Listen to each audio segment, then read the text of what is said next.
كل الحكايه ان الطفل صور المقطع ونشره سناب. بس بفضل الشرفاء والغيورين في هذه البلاد جعلوا المقطع ترند عالمي، دخلوا يعلقوا اعاده ارسال ومشاركه وتنزيل في القنوات حقهم، يعني جعلوا المقطع ترند. توضيحة يمني، وهذا مش عادتنا وهذا عيب وهذا مدري ايش. الرجال راغب، الرجال اعطى الولد ولده، الرجال اعطى الجوال لولده، ما كان يعرف ان الولد سيفعل هذا الفعل. نام بكر الصباح والعالم يعني متغير، يعني نام بخير وعافيه وستر، بكر الصباح يعني على كارثه.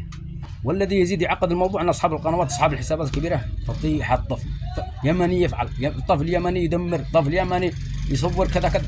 يعني الرجل كل ما فتح يتصفح الانترنت يشوف بكل المواقع فضيحه الطفل يمني، اسره يمنيه.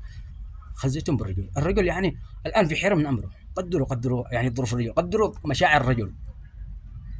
خلاص يا اخي اعتبر البنت، خلاص يا اخي اعتبر هذه الاسره اسرتك.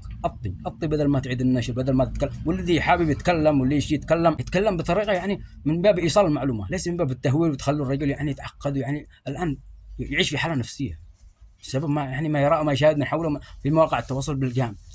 الان يعيش في حيره من امره، الان اصبح في حاله نفسيه بسبب ما يشاهد، ما ينظر، بسبب ما يشاهده في كل المواقع. طفل يمني يعني عقدتم بالرجال. ايش ذنب الرجل انه اعطى ولده صور الاسره بدون قصد.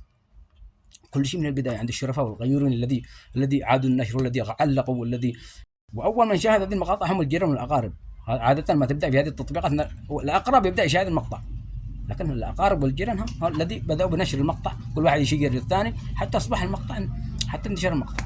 الرجال ما عندوش قناه ولا حساب، مجرد يعني متابع، يعني عنده تطبيق هذا يتابع ويشاهد ما حوله فقط. بس بفضل الغيورين زي ما قلنا لكم والذي عندهم اخلاق راقيه هم اللي اعادوا النشر وهم الذي علقوا وهم الذي شاركوا حتى اصبح المقطع ترند. يقول لك مليون مشاهده خلال 6 ساعات، يعني من الليل للصباح فقط. تغير الموضوع، اصبح ترند عالمي.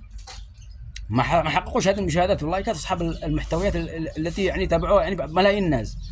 ما حقق هذه المشاهدات اصحاب القنوات واصحاب الحسابات الكبيره الذي يعني عندهم ملايين مشاهدات، الذي عنده ملايين متابعين ما يحصل هذه التفاعل وهذه اللايكات وهذه المشاهدات خلال 6 ساعات او 7 ساعات.